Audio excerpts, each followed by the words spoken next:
So I'm Aarti Shah. I'm an actor and I also run a platform called South Asian Artists, which is a support and networking account for South Asian artists and creatives, and just sort of all-round creative, I'd say. I was born in Wembley, northwest London, and well, my parents, they were born in Kenya. They came here when they were young, and then myself and my brother were brought up in northwest London, and grandparents from India. Can you elaborate? Do you know any stories of your grandparents? How did they come to East Africa? You know, something like that? Yeah, so I think they were also, my grandparents were very young when they came to East Africa, so they're in Kenya. I think the main was just sort of work opportunities, why that specific reason why they came. I think a lot of their family were already around there, so they came and they set up their life there. And then, yeah, my mum and dad were sort of very little actually when they left Kenya. And do you know the reasons why they came from India to Kenya? Yeah, I was talking to my mum and dad about this specifically. It's interesting, they can't remember too much. I think the main reason they came was to do with work opportunities. I think just sort of a better life, that's what they recall. And I think because a lot of their family had already moved over there, they decided to join. That was, yeah, their sort of main reason for moving. So. And do you know why your parents left? What were the circumstances there? Yeah, so my parents left Africa. I think it was at the time in Kenya, they kind of wanted a lot of the sort of South Asians out, and it was a choice between coming to the UK or going back to India. And I think for, I guess, a better life, they thought that the UK would be better than sort of going back and just sort of more opportunities. And I had this conversation last night, and that's what they were saying, just more kind of opportunities. But they were very young, so they don't remember sort of all of the details, but they remember like some of it. So they came with their parents? Or They did, yeah. Yeah. So my grandparents, they came with them when they were very young. Have they ever talked about any challenges or hardships, or whether it was easy to settle in Britain? They have. I think it was very hard. I think particularly for my grandparents. I was talking to them about this and my mum. I think the main challenges was just adapting to a complete new culture, different language, different way of living. And not knowing the language, so there being that language barrier. Even things like groceries, obviously, even in Kenya they were used to finding Indian groceries, but here they weren't. So there was that struggle, and obviously racism that they faced. My mum was saying that my babaji, my dad's dad, I think, you know, back in Kenya and India they weren't used to sort of young people calling them names. Racist names, and I think they just had to unfortunately become used to that. And I think he would be too scared to walk outside because these young people would sort of call him all these sort of racist names. So I think it was that shock that they didn't experience anywhere else. Do you feel you got your own life was influenced by the fact that your grandparents and parents came from India, East Africa? I think it massively, because it's for us and my generation, we were born here, so obviously my parents and grandparents weren't, so I think it's adapting to this again, balancing these two different cultures and ways of life, obviously the British side and then Indian Gujarati side. And I think there's a lot of expectations that come with that, and this whole fitting in. It's interesting actually, because when I was younger, I was so naive to it all. I didn't know it was a thing, and you know, as we are so innocent. And then slowly, as I grew up, I was like, okay, I don't really kind of fit in here, and I started to sort of question my identity. There's a sort of famous quote that a lot of people say, for example, too white for the Indian people and too Indian for white people, and it's that kind of, you know, you don't know where that middle ground is in terms of fitting in. So as I was growing up, I started to feel embarrassed of my culture, and obviously that's not nice because I wanted to embrace it. And now I feel I've sort of started from escaping the culture to starting to embrace it now. So how do you identify yourself?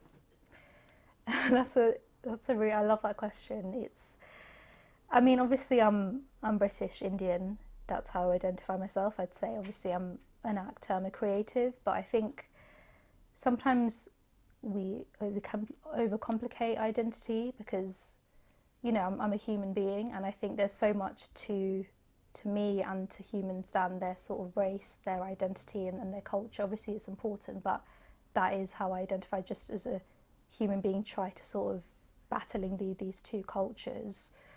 And in terms of sort of my identity as an artist, I sort of try and create work that kind of represents our identity and culture. So that's a big part of my identity to me.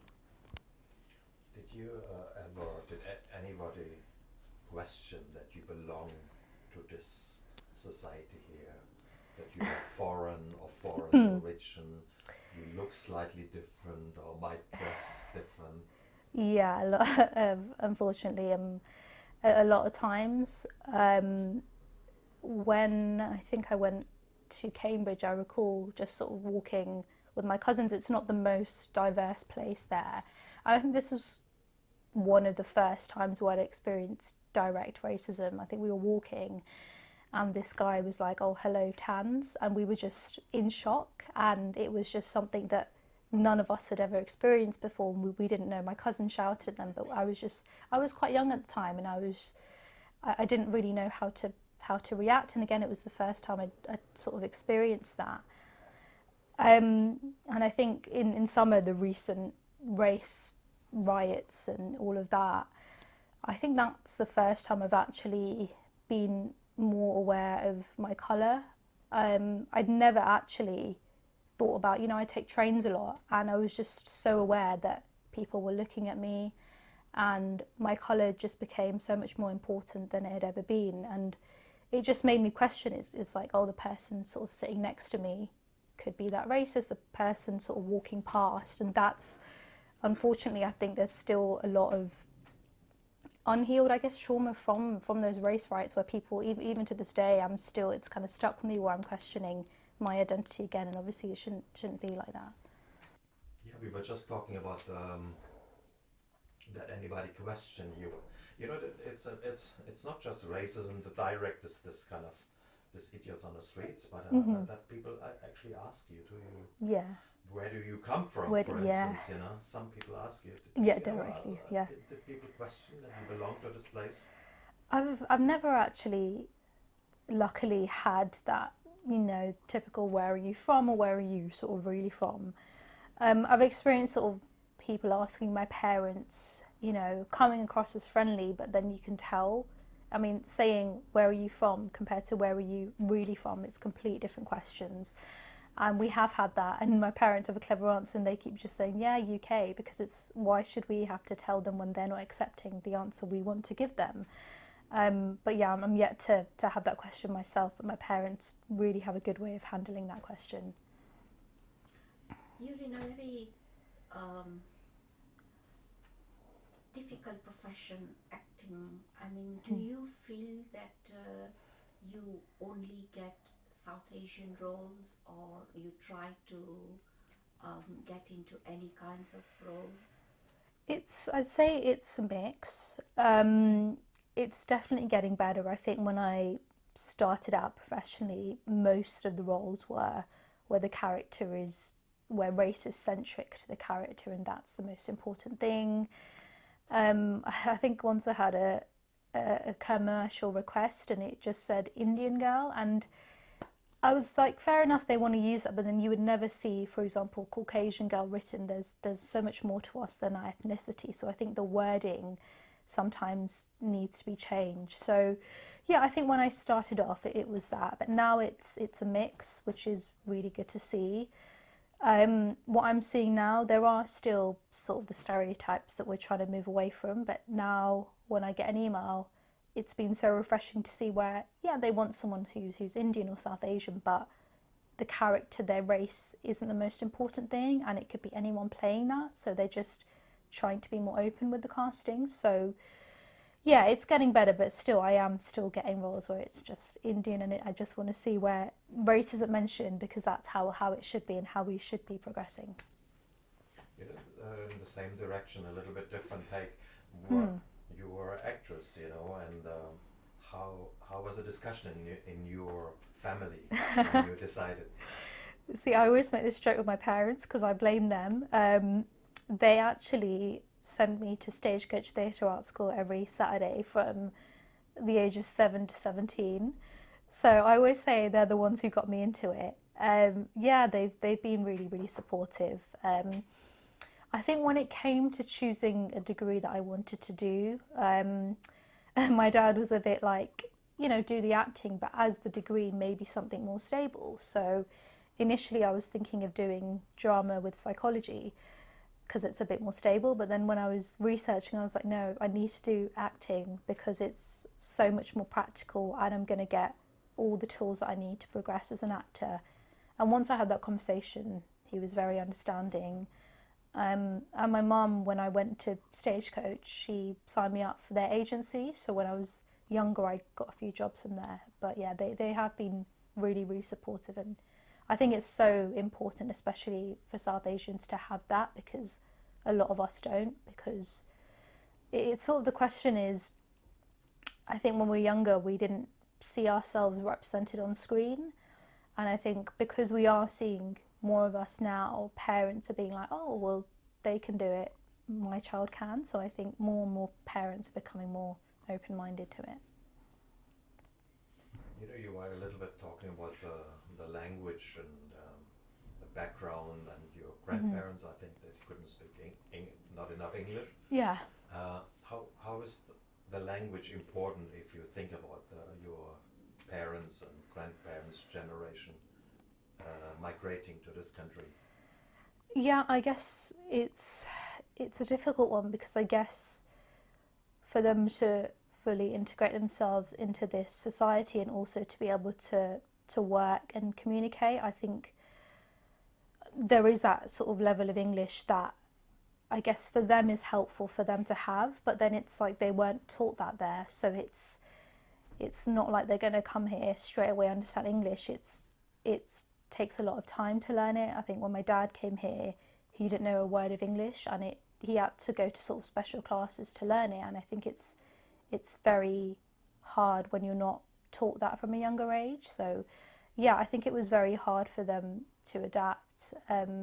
Even now, my grandma, her English is really good, but generally she, with other people, it's not the best, so we would have to sort of translate. So even now, it's, you know, not sort of full English.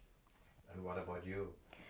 Is speaking Gujarati or yeah, so I maybe Swahili as well? Yeah, so yeah, know a few bits of Swahili. Funny actually, because when I was younger, I didn't know that some of the words were Swahili, so I thought they were all Gujarati because they sounded similar. My parents were like, "Oh no, that's Swahili," and it was a bit of a shock to me. But yeah, I'd say I'm semi-fluent. I actually knew more when I was younger. There's videos of me talking Gujarati, and then lost it a bit, had some lessons, did it at GCSE. So now I can understand it more than I can speak it, I'd say. So yeah, semi-fluent. I want to dig a bit deeper into this question of identity. You were born in Wembley, which is quite a very Asian, and then you live in Leicester. Yeah. Again, you are very much, but have you ever felt a misfit in this country, and did you feel that you have to conform to the English way of life, because you said something that you were embarrassed about your culture? So did you change anything about yourself? Yeah, I guess, you know, I'm very lucky that I did grow up in a majority South Asian culture and background. Otherwise, I think it would have been a lot harder. But having said that, even though I know that most people around us look like us, I would still be worried, say, you know, if we were going to an event, like wearing my sari in public, when there were non-South Asians about, sort of just feeling looks on us. I remembered my mom when we went to like service stations when, again, the majority weren't South Asian. I distinctly remember that I was just so embarrassed when she took her nasta out, and I was like, I shouldn't be feeling like this. And I also have lived in the north a bit where it's not as diverse, so I have felt it there, and I have felt myself code switching, which is, you know, switching between the different cultures. And I don't mean to do it, but I think naturally and instinctively I do that. So yeah, there have been times where I've had to sort of, I guess, tone down parts of my identity and say, if we're speaking Gujarati in public, I've been, when I was younger, embarrassed about that, but now I'm not. I don't care about it as much. But yeah, I'd say it's gotten a lot better as I've grown up. But when I was younger, I felt had to conform. And at uni as well, a lot of my course mates weren't Indian, so there as well, I felt myself sort of having to fit in. Do you ever go to India? Do you go to India or Africa at all? I've never actually been to sort of Kenya or East Africa. I've been to India twice, but I was very young then. I was about, I think, 11 and then 12, so I don't really remember it too well. I really want to go back now, just because I think when I was younger, I enjoyed it, but I think I didn't appreciate it the way I would now. And I think with the knowledge and appreciation that I have of my culture, I really want to go back to Gujarat and see what it's like and just accept it more now with that knowledge compared to when I was a kid. Yeah, so really, I've been saying to my mom, I was like, can we go back? Yeah. Do you feel they teach colonial history in schools, and are people more aware of, all these racial tensions happen because people are not aware of the history behind why we are here? Yeah, I think that's a really important question. I think we're not taught it that much, or definitely when I was growing up, I don't really remember if they did, and if they did, it wasn't that much. And I know there's actually a history teacher who's South Asian, and she's saying now she's trying to teach it more than it was taught before. And I don't know why it's not taught more, because it's such an integral part of history, and I think a lot of ignorance and discrimination is down to ignorance and a lack of education. I think if it was taught more, then people would actually understand their history and why there are a lot of foreigners in this country. And it's obviously down to colonisation in Britain, and I think if people knew that, they would be more accepting and understanding of why we're here, not just go back to your own country and that we're sort of taking over. What I would have loved to have seen as a kid as well, in terms of being taught it, is more sort of art about it, more books, being taken to sort of theatre. I think, again, when I was younger, there weren't many plays on our history. But I remember when The Father and the Assassin came, I think there were loads of school trips to see that, and that was only recently. And I think if that had been on when we were younger, a lot more people would be educated, especially my generation as well, about what actually went on in history. You're on a platform, you said South Asian artists, yeah, South Asian artists. So, do you talk to other youngsters your age about their sense of identity, and how do you feel the people's perception are? Yeah, so actually just after lockdown I did a project with the platform, and it was to do with my identity as a South Asian artist. And interestingly enough, a lot of people had similar things in common. For example, when they were younger, a lot of them went to predominantly white schools, and they felt that racism there, and the idea of they couldn't embrace who they truly were when they were younger, and they couldn't embrace their identity. And sort of speaking to a lot of artists, the thing that we all had in common is that we are the ones who want to, as I was saying before, represent us in the light that we want to be seen as, not the stereotypes that we do see. So to a lot of creatives, that is an important part of our identity, and there were so many shared values when I was sort of conducting these interviews and doing these video projects. You know, we were talking about identity early on, and also you said you're British Asian. The British bit is obvious, but what is the Asian bit? Yeah, I mean, it's... What is important for you? What is, yeah, I guess being South Asian, being Indian, it's about knowing the importance of our culture, and I think recognising that there's so many things to be celebrated. I think one thing that's important is the sense of community that we as South Asians have, that maybe necessarily in other communities isn't as strong, but I think that's one thing that connects us all, is that sense of community and big families, and just all of our sort of celebrations that bring us together. I think that is one thing that I'm very proud of in terms of the Asian side of my identity, and just the culture, the sort of festivities, and again how religion, beliefs and values all sort of intertwine with all of that. And what is the British side of your identity? I don't know how to, I think... Well, you're communicating in English. Yeah, so yeah, of course, yeah, in English, and I guess just the sort of Western, the British values. I think one thing when I was growing up, again, one thing that I was embarrassed of is music. I think is very important to me.